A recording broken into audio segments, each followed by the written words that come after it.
हम लोग पढ़ेंगे आज ऊंचाई और दूरी से संबंधित समस्याओं का निदान। और ये चैप्टर है त्रिकोणमिति का है, जिसको हाइट एंड डिस्टेंस बोला जाता है। ये बहुत इंपॉर्टेंट टॉपिक है, थोड़ा सा भारी भी है, बहुत बच्चे समझ नहीं पाते हैं।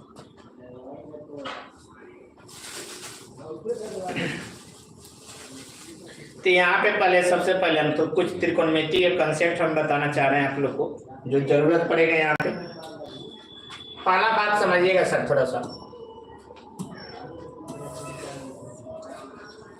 यहाँ पे जो भी हम लोग बात करेंगे वो समकोण त्रिभुज के बारे में बात करेंगे। कौन सा त्रिभुज? समकोण त्रिभुज। समकोण त्रिभुज किसे कहा जाता है? जिस त्रिभुज का एक कोण 90 डिग्री होता है उसे समकोण त्रिभुज कहा जाता है।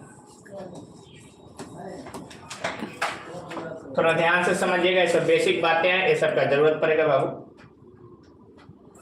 तो जिस त्रिभुज का एक कोण 90 डिग्री हो उसे समकोण त्रिभुज कहते हैं। और ये ऊंचाई एवं दूरी में हम लोग खाली समकोण त्रिभुज की चर्चा होगी यहाँ पे। और समकोण त्रिभुज में कौन सा लंब होता है, कौन आधार होता है, कौन कर्ण होता है, थोड़ा सा इसको समझिएगा। तो 90 डिग्री के सामने वाले भुजा को कर्ण कहा जाता है। मान लीजिए ये एबीसी एक त्रिभुज है, इसको एक फ्रेश पेज पर हम बताना चाह रहे हैं। रुक जाइए, एक फ्रेश पेज पे यहीं पे हम बताना आप लोग को चाह रहे हैं। आप लोग थोड़ा नोटबुक पर लिख लीजिएगा, सब बातें जरूरत पड़ेगा सर। हम बोल रहे थे कि इसमें समकोण त्रिभुज के बारे में हम लोग चर्चा करते हैं। तेरा आपका समकोण त्रिभुज, और समकोण त्रिभुज हम मान लिए कि एबीसी एक समकोण त्रिभुज, जिसमें कोण भी कितना डिग्री है? 90 डिग्री है। तो जिस त्रिभुज का एक कोण 90 डिग्री होता है उसे समकोण त्रिभुज कहा जाता है। और 90 डिग्री के सामने वाला भुजा जो होता है ये एसी है, वो आपका कर्ण होता है। याद रखिएगा, 90 डिग्री के सामने वाले भुजा को कर्ण कहते हैं, और कर्ण को इंग्लिश में हाइपोटेनस बोला जाता है। इसे एल से सूचित किया जाता है। और कर्ण जो होता है वो सबसे बड़ी भुजा होता है, ये भी बात याद रखिएगा। दो बात हम बोले कि 90 डिग्री के सामने वाले भुजा को कर्ण कहा जाता है, और कर्ण सबसे बड़ी भुजा होता है। और तीसरा बात, कर्ण कभी नहीं बदलता है। ये तीन कंसेप्ट आप लोग याद रखिएगा, जिनको नहीं पता है वो नोट डाउन कर लीजिएगा। अगर बाबू इसमें अगर ये कोण होता है तो आपको ए बी जो होगा वो लंब कहलाता है। लंब कहलाता है, इंग्लिश में परपेंडिकुलर बोलते हैं, इसे पी से सूचित किया जाता है। ये सब आपको समझ में आना चाहिए, नहीं तो फिर दिक्कत हो जाएगा। तुरंत शुरुआत कर रहे हैं, जुड़े रहिएगा सभी आदमी। और कोण के सामने वाले भुजा को लंब कहा जाता है, 90 डिग्री सामने वाले भुजा को कर्ण कहा जाता है। जो बच गया है बीसी उसको आधार कहा। तो रहा बात सर के सामने कैसे पहचानिएगा कि 90 डिग्री के सामने कौन है? तो 90 डिग्री के सामने आपको पहचानने के लिए इसके बीच पेन रखिएगा, बीचों बीच, और इसको आगे बढ़ाइएगा। जिसको ये कट करेगा वो इसके सामने।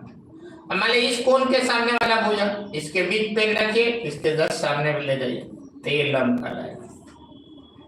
सभी को क्लियर हो गया? तो याद रखिएगा, जिस त्रिभुज का एक कोण 90 डिग्री होता है उसे समकोण त्रिभुज कहते हैं। और ऊंचाई या दूरी में हम लोग समकोण त्रिभुज के बारे में चर्चा करेंगे।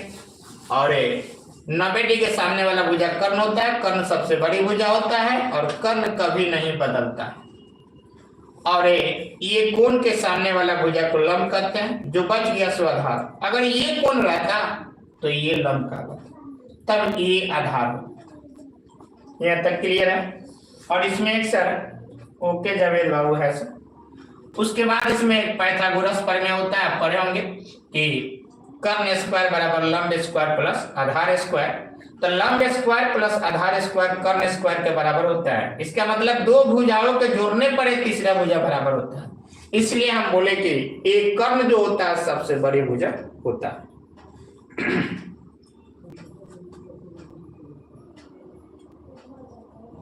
ओके ओके, चलिए। तो और एक और कंसेप्ट यहाँ पे आपको समझना, एक चीज सब कुछ समझ गए, और एक और कंसेप्ट यहाँ पे समझना है, थोड़ा सा ध्यान दीजिएगा। त्रिकोणमिति का कंसेप्ट लगाना जो आप लोग को मान पता होगा। जैसे मान लीजिए ये समकोण त्रिभुज होगा, एक क्वेश्चन है, इसको हल्का में आप लोग मत लीजिएगा। ये समकोण त्रिभुज हो तो इसको ये कोण तो पता है कितना डिग्री है, 90 डिग्री। तो आपको क्वेश्चन पूछता है बाबू कि एक खंभा है जिसका छाया इस खंभे के ऊंचाई के बराबर। तो ये खंभा ऐसे, जैसे मान लीजिए इधर से लाइट है, ये पेन रखें, ये पेन का जितना ऊंचाई है उतना ही बड़ा इसका परछाई भी हो। ये मान लीजिए ये पेन, ये भी ये पेन है, और इसी के बराबर अगर ये बीसी हो जाता है तो इधर से सूर्य के प्रकाश पड़ेगा तो इसका परछाई किधर बनेगा, इधर बनेगा। तो बोलता है कि जितना बड़ा खंभा है उतना ही बड़ा उसका परछाई बन रहा, तो उसका थीटा कितना डिग्री होगा। तो इसका मतलब ये भुजा और ये भुजा आपस में बराबर हो गया। जब दो भुजा आपस में बराबर हो जाता है तो इसके सामने के कोण भी आपस में बराबर हो जाते हैं। अब रहा बात सर सामने के कोण कौन सा होगा, तो इस कोण के सामने वाला भुजा कौन सा, ये कहे तो इसके बीचों बीच रखिए, जाइए आगे। फिर इस कोण के सामने वाला भुजा कौन सा, ये। तो इस कंडीशन में ये 90 है। आपको पता है कि त्रिभुज के तीनों अंतः कोणों का योग कितना होता है, 180 डिग्री। तो ये दोनों भुजा बराबर है, ये दोनों कोण भी आपस में बराबर होगा। इस तरह से ये थीटा प्लस थीटा बराबर कितना, प्लस 90 बराबर कितना लेगा, 180। थीटा प्लस 90 डिग्री बराबर 180 डिग्री। यहाँ से थीटा थीटा कितना लेगा, 2 थीटा प्लस 90 डिग्री बराबर कितना, 180 डिग्री। यहाँ से 2 थीटा, ये 180 डिग्री, ये प्लस है तो उधर जाएगा तो कितना देगा, माइनस 90 डिग्री हो जाएगा। तो 2 थीटा बराबर कितना हो गया, 90 डिग्री। ये गुना में है, 2 तो भाग में चलेगा, तो थीटा बराबर कितना, 90/2। ये कटेगा, थीटा बराबर कितना, 45 डिग्री। इसका मतलब ये दोनों कोण भी आपस में क्या हो जाएगा, बराबर हो जाएगा। हेलो ऋतिक, अंकित यादव, अनूप है सर। तो ये चीज आपको बुझाना चाहिए कि जब बोलेगा कि जितना, बहुत सारा ऑब्जेक्टिव पूछा हुआ बाबू, ये क्वेश्चन है, बोलेगा जितना बड़ा खंभा है उतना ही बड़ा उसका परछाई बन रहा है, तो उस कंडीशन में ये थीटा और ये थीटा दोनों आपस में बराबर हो जाएगा। मतलब जितना बड़ा खंभा होगा उतना ही बड़ा उसका परछाई भी बनेगा। पूछ देता है कि उसका परछाई कितना होगा, अगर 10 मीटर का खंभा है तो उसका परछाई भी कितना होगा, 10 मीटर। तो उस कंडीशन में थीटा दोनों कितना होगा, 45 डिग्री। चाहे ये भी बोलेगा एक खंभा है जो आपको 45 डिग्री का उन्नयन कोण बना रहा है, तो 45 डिग्री जब ये बना देगा बाबू, हाई 90 होगा ही, तो ये कितना होगा, ये भी 45 होगा। तो ऑटोमेटिक ये कितना डिग्री निकल जाएगा, 45 डिग्री। 2 तरह से इस पर क्वेश्चन आता है, आपको ये समझ में आ जाना चाहिए। चलिए यहाँ तक क्लियर है सब। इसके बाद आगे ले चलते हैं, उन्नयन कोण और अवनमन कोण के बारे में बताते हैं। यहाँ तक सभी लोग क्लियर है? क्लियर है तो यस लिखिए, फिर हम आगे बढ़ते हैं। ये सब बातें, सभी बातें आप लोग क्लास में बता दिए गए। अगर किसी